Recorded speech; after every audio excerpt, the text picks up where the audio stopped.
नमस्कार, आप देख रहे हैं जन उत्तराखंड और मैं हूं आपके साथ भानु दीक्षित। सबसे पहली नजर हेडलाइंस पर।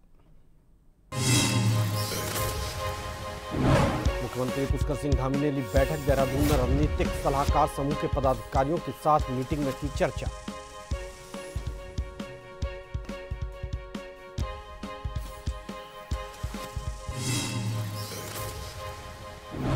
सीएम धामी की अध्यक्षता में हुई मंत्रिमंडल की बैठक। कई प्रस्तावों पर लगी मुहर। उप निबंधक ऑडिट का एक पद सृजन करने को मिली मंजूरी। बद्रीनाथ धाम में वॉल पर आर्ट वर्क को भी मंजूरी। हरिद्वार के बहादुराबाद में पटाखा फैक्ट्री में लगी भीषण आग। आसपास मची अफरा तफरी। हादसे में एक की मौत, कई घायल। आग से जला लाखों का सामान।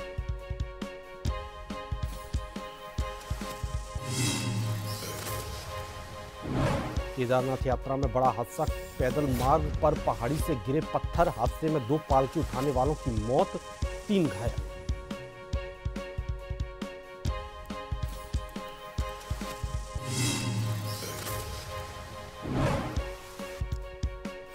अवैध मदरसों के खिलाफ कार्रवाई जारी। रामनगर की गुलर घट्टी में और फौजी कॉलोनी में 2 मदरसों को किया सील।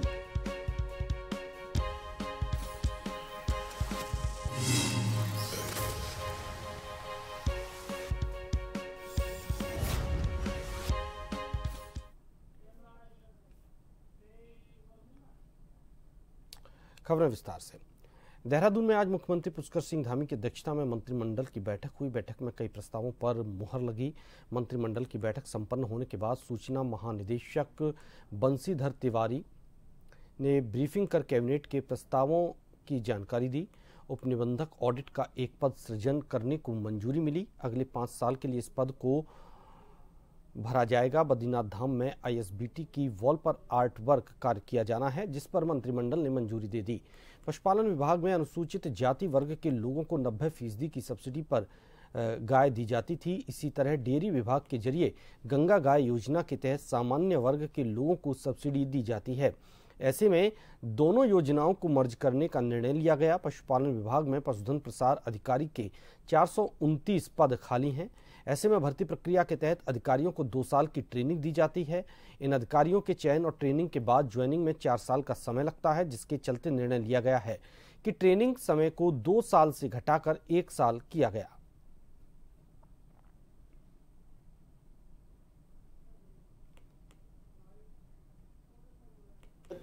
पशुधन प्रसार अधिकारी, इनके 429 पद रिक्त हैं। 429। हाँ, इनकी जो भर्ती प्रक्रिया है, इनका जो प्रशिक्षण की अवधि है, ये 2 वर्ष है। तो अधियाचन भेजने में, एग्जाम कराने में और 2 साल की ट्रेनिंग करने में, चयनित होकर के आने में पूरे 4 साल लग जाते हैं। तो जो प्रशिक्षण की अवधि है उसको घटा करके 1 साल कर दिया गया है। हाँ, 1 साल कर दिया गया है, ताकि 2 साल में ही पशुधन प्रसार अधिकारी।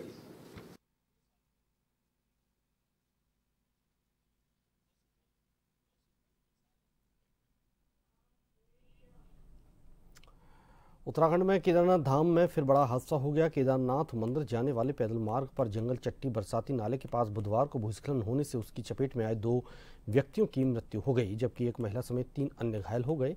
बता दें कि 2 दिन पहले भी भारी बारिश के कारण केदारनाथ पैदल मार्ग पर एक व्यक्ति की मौत हुई थी। जानकारी के मुताबिक सुबह करीब 11 बजे हुए लैंडस्लाइड का शिकार हुए लोगों को उपचार के लिए ले जाया गया।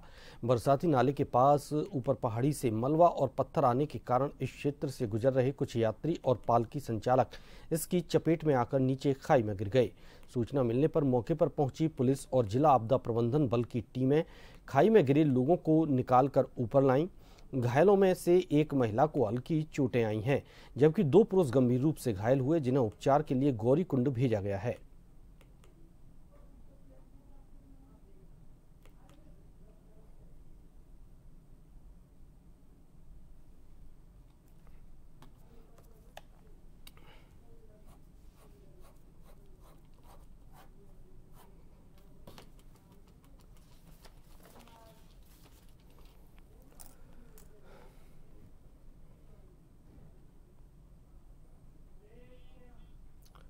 हरिद्वार से एक बड़ी खबर सामने आई है। यहां बहादुराबाद थाना क्षेत्र के मूलदासपुर उर्फ माजरा में एक पटाखा फैक्ट्री में भीषण आग लग गई। इस अग्निकांड में एक व्यक्ति की हालत नाजुक बताई जा रही है, जबकि 2 लोग घायल बताए जा रहे हैं। बहादुराबाद, मायापुर, सिडकुल समेत अन्य जगहों से दमकल विभाग की टीमें मौके पर पहुंची। बताया जा रहा है कि फैक्ट्री में आग लगने पर धमाका भी हुआ, जिसके बाद फैक्ट्री परिसर में अफरा तफरी मच गई और एक व्यक्ति घायल हो गया। आग से लाखों का सामान जल गया।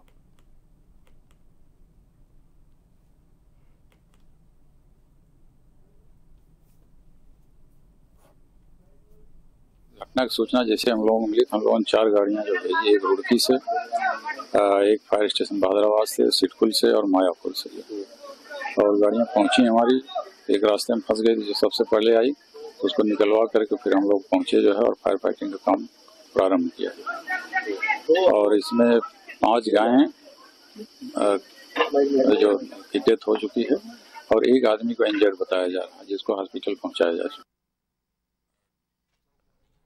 देहरादून में आज से पिट्ठू जूनियर नेशनल चैंपियनशिप शुरू हुई, जिसका शुभारंभ पिट्ठू फेडरेशन ऑफ इंडिया के अध्यक्ष और मध्य प्रदेश के कैबिनेट मंत्री कैलाश विजयवर्गीय ने किया। 18 जून से 20 जून तक चलने वाली इस प्रतियोगिता में देश भर के राज्यों की 18 टीमें हिस्सा लेंगी, जो अगले 3 दिनों तक देहरादून के रजत जयंती स्पोर्ट्स कॉम्प्लेक्स में आयोजित प्रतियोगिता में प्रतिभाग करेंगी। इस प्रतियोगिता का शुभारंभ करते हुए कैलाश विजयवर्गीय ने पिट्ठू खेल में अपने हाथ भी आजमाए। इस मौके पर उन्होंने कहा कि यह खेल भारत का एक पारंपरिक खेल है, जिसको सभी राज्यों के स्कूलों में खेला जा रहा है, जबकि फेडरेशन की यह कोशिश है कि सीबीएसई स्कूल में भी इस गेम को बढ़ावा दिया जाए।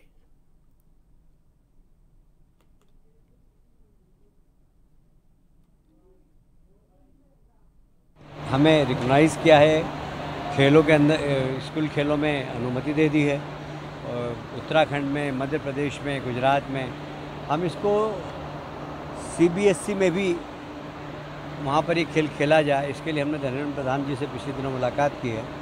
तो सीबीएसई में भी ये खेल खेला जाए, क्योंकि देश के प्रधानमंत्री कहते हैं कि विरासत और विकास साथ साथ चले, और ये हमारी सांस्कृतिक विरासत है। और आप देखेंगे कि हनुमान जी ने भी खेल खेल में लंका में आग लगा दी थी, लंका में आग लगाकर वापस आ गए थे। द्वितीय जूनियर राष्ट्रीय पिट्ठू फेडरेशन जो है यहाँ पर आयोजन करा रहा है, और इसमें 18 राज्यों की टीम आई थी। इसमें कम से कम ये टोटल जो स्ट्रेंथ है करीब 650 लोगों की है।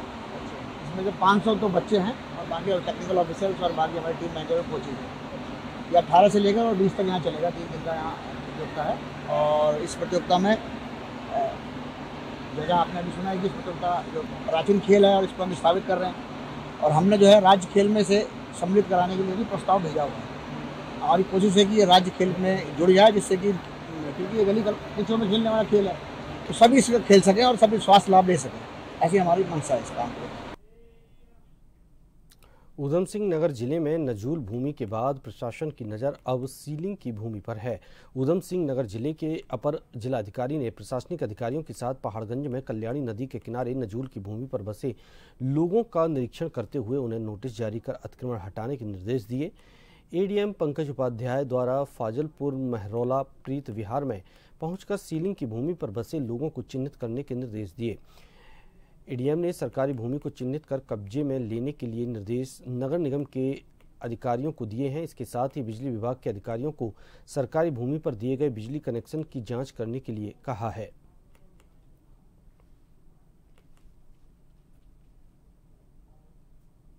महरौला में जो प्रीत विहार का क्षेत्र है, इसमें ज्यादातर भूभाग सीलिंग जमीन के अंतर्गत आती है, और उसमें से बड़े भूभाग पर माननीय उच्च न्यायालय का स्टेटस को लगा हुआ है।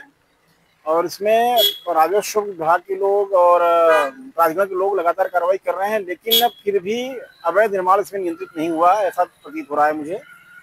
लगभग मैंने जानकारी करी 150 से अधिक भवनों को ध्वस्तीकरण के आदेश पहले से हो चुके हैं, और कुछ मकान अभी मैंने देखा कि न्यू भरे जा रहे हैं। तो कल से राजस्व विभाग और प्राधिकरण की टीम पुलिस प्रोटेक्शन में जितने न्यू भरे जा रहे हैं सीलिंग की जमीन पर, उसको कल से तोड़ना शुरू कर देंगे। उसके अलावा जो उनमें ध्वस्तीकरण कार्रवाई पहले हो चुकी है, उनमें नोटिस असरा करेंगे, ध्वस्तीकरण की तिथि नियत करेंगे। तीसरा, जो ऐसे मकान हैं जो बन तो गए हैं लेकिन अभी रिहायश में इस्तेमाल नहीं हो रहे हैं, और यदि उसमें ध्वस्तीकरण कार्रवाई हो चुकी है तो उन्हें तत्काल ध्वस्तीकरण कार्रवाई की जाएगी, अन्यथा उनको सुनवाई को अवसर दिया जाएगा।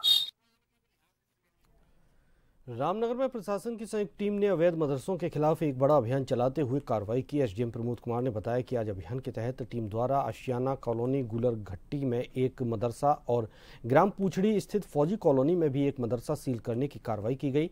उन्होंने बताया कि ये दोनों मदरसे अवैध रूप से संचालित हो रहे थे। उन्होंने कहा कि मदरसों को लेकर करीब एक माह पूर्व उनके द्वारा एक बैठक मदरसा संचालकों की बुलाई गई थी, जिसमें सरकार और मदरसा बोर्ड द्वारा मदरसों को संचालित करने की गाइडलाइन बताई गई थी।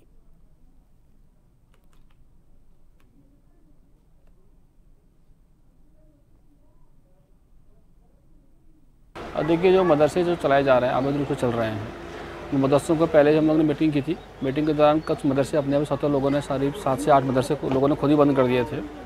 उसके पश्चात पुनः हम लोगों ने अभियान चलाया या फिजिकली पूरी तरह वेरीफाइड करना शुरू किया था और इसमें आज 2 मदरसे पूरी तरह से सील किए पाए गए। तो एक मदरसा जिसमें बताया गया था कि हमने पहले इसको बंद कर दिया है, उसका वेरिफिकेशन किया गया। वास्तव में आज भी वो जो है बंद पाया गया, आज भी बंद पाया गया। और ऐसी दशा में जो है अभी हम लोगों ने जो अन्य मदरसे हैं उनके खिलाफ भी हमारा अभियान जारी रहेगा और जब तक ये सारे मदरसे पूरी तरह चेक नहीं हो जाएंगे तब तक अभियान हमारा कंप्लीट नहीं होगा। फिलहाल यहाँ रुकेंगे एक छोटे से ब्रेक के लिए।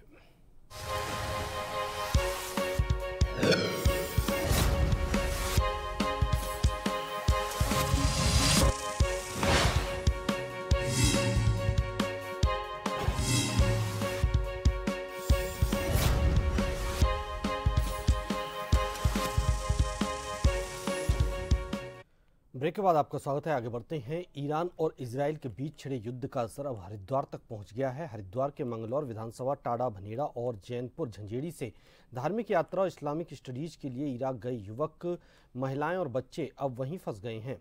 हवाई हमलों के चलते ईरान ने एयर स्पेस सील कर दिया है और उड़ानें पूरी तरह से बंद हैं। परिजन यहाँ बेसुध हैं और सरकार से अपनों की सकुशल वापसी की गुहार लगा रहे हैं। जिला प्रशासन ने पुष्टि की है कि कुछ स्थानीय लोग ईरान में फंसे हैं और उनकी लिस्ट बनाकर राज्य सरकार और गृह मंत्रालय को भेजी जा रही है।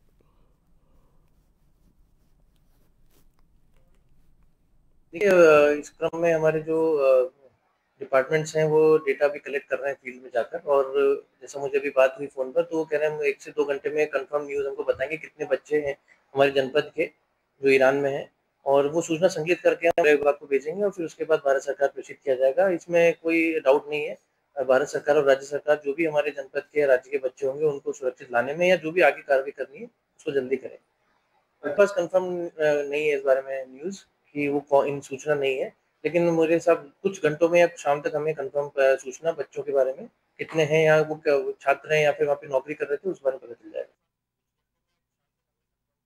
उधम सिंह नगर के जनपद के किच्छा में विद्युत विभाग ने लाइनमैन की मौत के मामले में कार्रवाई करते हुए Correia sub station operator Arhan और सुपरवाइजर नसीम अहमद की घटना में दोषी मानते हुए दोनों को सेवा मुक्त कर दिया है। दरअसल रविवार रात्रि को ऊर्जा निगम में कार्यरत lineman Shiv Kumar Satya metal industries में फ्यूज उड़ने की जानकारी पर लाइन ठीक करने गया था। लाइनमैन शिव कुमार ने सब स्टेशन में कॉल कर शटडाउन ले लिया था, लेकिन लाइन पकड़ते ही वो करंट से झुलसकर विद्युत पोल से नीचे गिर गया और कुछ ही देर बाद उसकी मौत हो गई।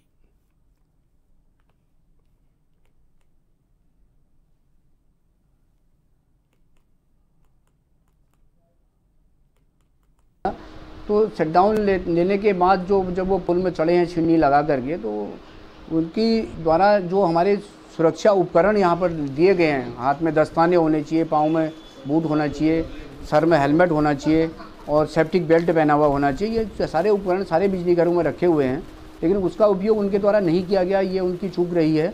और बिजली घर में बैठे हुए जो एसएसओ था उसको अपने अवर अभियंता को पूछना चाहिए था कि भाई मैं ये शटडाउन दूँ या नहीं दूँ। उनके द्वारा यह पूछा भी नहीं गया और बिना पूछे हुए शटडाउन लाइनमैन को दे दिया, जिससे एक घातक दुर्घटना घटित हो गई।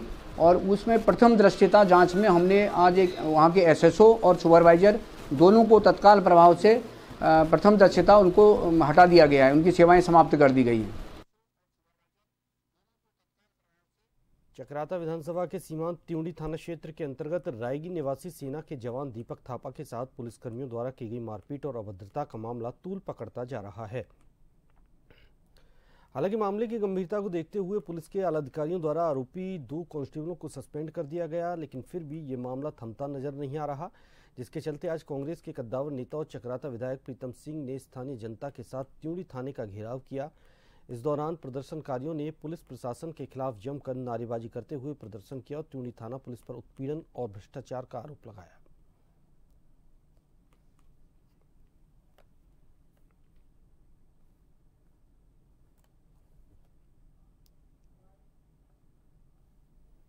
थाना पुलिस अधिकारियों द्वारा, पुलिस के सिपाहियों द्वारा सेना के एक जवान के साथ अभद्र व्यवहार किया गया, उनके साथ मारपीट की गई और उनके साथ मारपीट करते हुए बल के माध्यम से माफीनामा भी जो है लिखवाया गया। इसकी हम कड़े शब्दों में निंदा करते हैं, भर्त्सना करते हैं और कहना चाहते हैं कि जब सेना के जवान के साथ ऐसा अमानवीय व्यवहार हो सकता है तो आम आदमी की क्या हैसियत रह जाएगी। उत्तराखंड की राजधानी देहरादून में डेंगू के मामले लगातार बढ़ रहे हैं। राज्य में अप्रैल से अब तक 112 से ज्यादा मामले सामने आ चुके हैं। हालात को देखते हुए स्वास्थ्य विभाग ने सभी अस्पतालों को हाई अलर्ट पर रखा है। एक रिपोर्ट देखिए। उत्तराखंड की राजधानी देहरादून में डेंगू के मामले लगातार बढ़ रहे हैं। राज्य में अप्रैल से अब तक 112 से ज्यादा मामलों की पुष्टि हो चुकी है। हालात को देखते हुए स्वास्थ्य विभाग ने सभी अस्पतालों को हाई अलर्ट पर रखा है। डेंगू का जल्द पता लगाने और मरीजों का समय पर इलाज करने के लिए अलग से वार्ड बनाए गए हैं। स्वास्थ्य विभाग की टीमें भी लगातार निगरानी कर रही हैं। मानसून के मौसम में डेंगू के मामले तेजी से बढ़ने लगते हैं। इसकी वजह बारिश के पानी में खासकर एडीज मच्छर का पैदा होना है। बारिश में इनकी संख्या तेजी से बढ़ जाती है। ये अभी तक 112 केसेस हो चुके हैं, जिसमें से 86 केसेस जो हैं हमारे इंडिजिनस है, यानी कि देहरादून की केसेस हैं। अन्य केसेस जो हैं वो बाहर के हैं। तो लगातार हम मई माह से ही लगातार हमारे यहाँ कार्रवाई इसमें चल रही है। आशाओं के द्वारा सर्वे किया जा रहा है, जो डेंगू वॉलंटियर्स हैं उनके द्वारा भी सर्वे किया जा रहा है। जो हाउस टू हाउस सर्वे में जो लार्वा जहाँ पे मिलते हैं उनको डिस्ट्रॉय किया जाता है। जो कंटेनर है पानी भरा है उनको खाली किया जाता है। लोगों को जागरूकता उसमें की जाती है। लोगों को बताया जाता है कि डेंगू कैसे फैलता है, कैसे उससे बच सकते हैं। इस बीच देहरादून नगर निगम ने मच्छरों और उनसे होने वाले संक्रमण को कम करने के लिए शहर के सभी वार्डों में फॉगिंग तेज कर दी है। नगर निगम देहरादून की ओर से फॉगिंग की कार्रवाई मार्च के एंड से ही शुरू करी जा चुकी थी और पहले भी इसमें लगातार नगर निगम की ओर से इंटेंस मोड में फॉगिंग और लार्विसाइडल स्प्रे किया गया था। हमने सभी 100 वार्ड्स में एक एक हैंडहेल्ड मशीन उपलब्ध कराई है, जो कि लगातार माननीय पार्षदगणों के साथ समन्वय करते हुए फॉगिंग का कार्य कराती हैं। इसके अलावा हमने 6 बड़ी मशीनें भी तैनात की हुई हैं लार्विसाइडल स्प्रे के लिए और बड़े स्तर पर फॉगिंग का कार्य कराने के लिए। स्वास्थ्य विभाग और नगर निगम मिलकर काम कर रहे हैं। डेंगू के प्रकोप को रोकने और लोगों की सुरक्षा के लिए जन जागरूकता अभियान चलाए जा रहे हैं। डेंगू की रोकथाम के लिए सर्वे का काम भी तेजी से किया जा रहा है।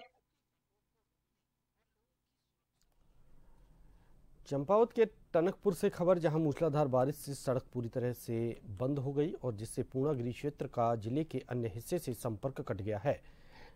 सड़क बंद होने से कई वाहन और सैकड़ों यात्री फंस गए हैं, जिन्हें मलबे के ऊपर से सुरक्षित तरीके से निकाला जा रहा है।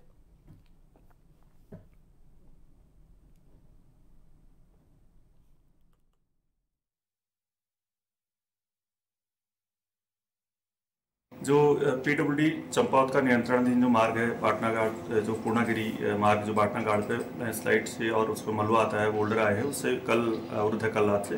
तो उसमें सुधार करने की कार्रवाई की जा रही है। उसमें जेसीबी तैनात की गई, लेकिन ये डिपार्टमेंट को निर्देश दिए गए कि वहाँ पर एक बड़ी पॉपुलेट भी रखें ताकि तत्काल मार्ग को सुचार किया जाए, क्योंकि वो दिक्कत वाला एरिया है, उसमें बार बार स्लाइड आता है, ऊपर से बहुत सारा मलबा है। इसको निदान देखते हुए हम इसमें सुझाव क्या हो सकते हैं, इसके लिए भी एक जीएसआई को जिलाधिकारी महोदय द्वारा एक अनुरोध पत्र भेजा भेजा गया कि वो टीम से इसका एक बार सर्वे करा ले, ताकि हमें थोड़ा इसका आइडिया आएगी कि इसमें क्या उपचारात्मक कार्य हो सकते हैं। तो उनकी टीम भी जल्द ही क्षेत्र का दौरा करेगी और बकाया मार्ग कल तक सुचारू होने की संभावना है। और वहाँ पे ये निर्देश भी देगी जो लोग भी ऊपर उसको क्रॉस करके जा रहे हैं, ऐसे कोई खतरे के दृष्टिगत रखते हुए ऐसे लोगों को ऐसे जगहों पर सावधानी बरतें। इसी के साथ इस बुलेटिन में फिलहाल इतना ही। नमस्कार।